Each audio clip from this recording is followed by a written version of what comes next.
Hello everybody and welcome back to my channel. So today is Mabon and the fall equinox. So with that being said, I wanted to start doing a seasonal or monthly thing where I do my favorite witchcraft items and things that I've been using a lot throughout the month, because they do change depending on the season, depending on my moods, depending on what I feel that I need for my craft at that time. So the first thing I'm going to show you, sorry, all of it's down here on the floor. So the oils that I've been using a lot this month, Jaxie, don't you try it. There's no room. Jaxie, she's trying to jump up here on the table where there's no room. Jaxie, no. Sorry.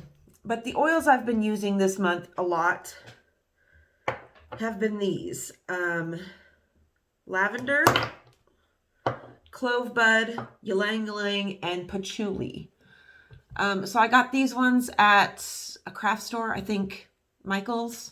And I got these ones, I don't remember where I got these. But the way I use essential oils, I don't put them in a diffuser or anything like that. I usually mix them with herbs and I burn them on a charcoal resin, or not resin, sorry, charcoal round. Like a charcoal briquette. These things right here. So I will make a blend of herbs and resins and things like that, and then I will usually drench them in an essential oil, or I will just, right from the bottle, right onto the charcoal briquette, and it like smokes up all dramatically and it smells really delicious. And it just adds another like scent layer to your homemade incenses. Because before, I don't know if any of y'all make your own incenses, but I highly recommend you do, even if it's just with like some basil or lavender and rosemary and things like that. Just simple things that is the type of herbs that are easy to grow and pretty much accessible to everybody. Within, if you have like $10, you can get a few different herbs. You can get way better smelling incenses than any stick that you can buy. And your power is more fully connected to the energetic properties you're trying to receive from the plant. So yeah, I mix those with the herbs, and before I started doing that, my herbs, and when I burn them, they smoke, but they don't smoke as intensely, and they don't smell, the scent isn't as layered as it is with an essential oil on top of it. For my anointing oil this month with candles, an anointing, if you don't know, is when you're going to do spell work or anything like that, you carve your symbols into your candle. You take your oil, you anoint the candle, you rub the oil on it, and then you dress it, which is with, dressing is taking an herb or an incense powder or a resin powder and rolling the candle and dressing it. So anointing and dressing. For my anointing oil this month, I've been using this one that I got from the Tamed Wild box. I have since, not on purpose, stopped receiving their boxes because I had changed my card number, so I just it just automatically lapsed and I just never got to it again. And the last couple boxes were kind of starting to disappoint me. The products were smaller. It seemed like in the beginning when I was getting that box, I was getting a lot better and cooler things, and then they just started getting like not worth my money. Anyway, they sent, in the last box that I got, which was the August box, they sent this anointing oil. It is orange, frankincense, and with it has gold mica in it. So this one's been a really good one for the past autumn, autumn coming in and the gold and all that stuff. It's really, really good. Sorry guys, let me just grab all my stuff.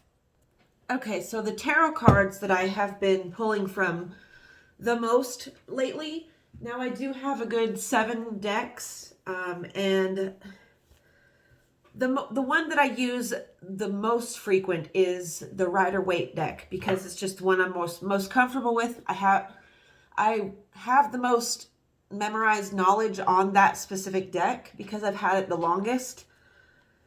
But I do go through spurts where I feel like picking out of another deck because what's the point of having 7 decks if you only use one, right? So, and I do, if I do have like supplies that seem to stagnate, I will give them away to people, other witches that I know, instead of just selling them. But the one I've been using the most this month, well, usually in the summer, this is like a summer deck for me, is the Fairy Tarot cards. These ones are like a picture deck. Well, they all are, but this one is like the pictures are really elaborate and the colors, they're just really sparkly and really pretty. And it's a fairy, obviously a fairy deck. So it's got these beautiful designs and these like beautiful motifs. So this one's really pleasant to work with. And I put it in this purple velour bag that I bought off Amazon. And the resins that I've been most obsessed with lately, I've been literally putting these in every single blend that I've made in the past like month and a half. First are these cedar incense bricks. Granted, these things are strong. Resins, what was that? Was that my nail? How weird. Anyway, that was my nail. The resins are a lot stronger than herbs, so you only need a tiny bit at a time. So I usually will take one of these bricks. They're, a good size. And I can use one of these bricks in like 3 or 4 different blends. So the next one I've been using a lot is frankincense and myrrh. Granted, I use this one the most overall because of the frankincense ability to act as an antidepressant. Obviously, it's not a fix-all, and it's not going to cure your depression, and it's not going to help you in any really real sense, but it will shift your mood, smelling it. It will shift your thinking. You will feel more pleasant. And really, it's probably just a placebo effect. I'm not really too sure, but it's good. And then the last one I've been using a lot, and the one that I need a refill on, actually, it's almost gone, is Dragon's Blood resin. I love this smell. It's like how do I describe it? It's almost like a chocolate baby powder is what it smells like. That's like the best, I don't know, chocolate baby powder is what I think of. But anyway, so those are the 3 resins that I have really been loving lately. And then the salt, this is what I've been using a lot lately, the most. Now I do have black and just regular salt. The black salt that I use is this kind right here. Again, Amazon. This was like, I think $7 or something like that. But it is black lava sea salt from Hawaii. So it is food grade carbon sea salt. So yeah, the Spice Lab. Really good stuff. But anyway, what I've been using a lot for my pink salt, well, I've been using this as I've been using this the most this month in spell jars. I've been lining my cauldron with it when I burn stuff. So when you use your cauldron, to keep it from conducting heat along the entire surface of the cauldron. Now, granted, if you have a cast iron one, it will conduct heat throughout the whole thing, but the salt will keep your bowl, your cast iron protected. So if you put a layer of salt at the base of your cauldron, and then you put your salt or your charcoal briquette on the salt, it protects the surface of your cauldron. So I have been using Himalayan pink salt for most of my purposes. If there's something that calls for salt in my craft, I will use this and have been using this. And I have been making my incense blends with the top 3 notes, herbal notes that I've been using have been lavender, jasmine, and mugwort. I've been doing a lot of dream incense blends recently because if you don't know, the mugwort or artemisia as a plant variety, species, family, has it aids in lucid dreaming, it aids in dream work, it aids in dream magic, it aids in opening up your mind's eye to help you perceive and interpret your dreams better. And obviously lavender calms you, and jasmine is another one for sleep and dream magic that I use. So I've been doing a lot of dream magic, if you haven't noticed, with the theme. And so that's what this blend is right here. I put a lot of fennel in this one, so it smells of black licorice ever so faintly. It smells really good.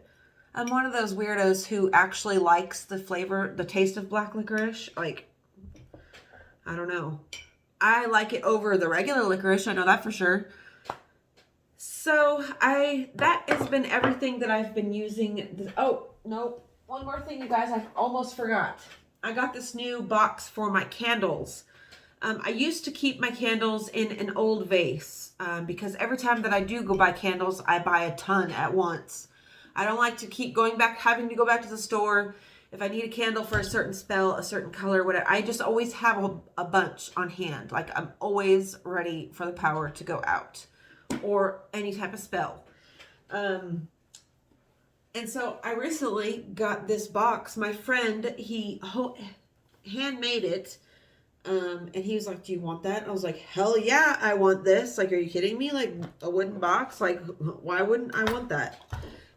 Anyway, I keep all my candles in it. So, yeah, that's been handy because I can keep my tea lights in one place along with my votives, along with my little taper candles and my skinny tapers. And yeah, that's been really nice having this.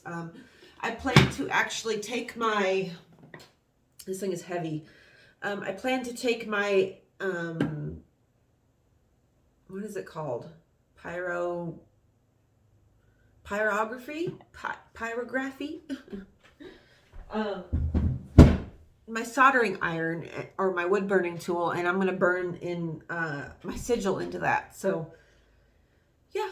I hope you guys enjoyed today's video, and let me know down below what have been your guys' favorite things this month. If it's been a favorite food or a favorite song or a favorite freaking pair of socks or a favorite cat. I don't know.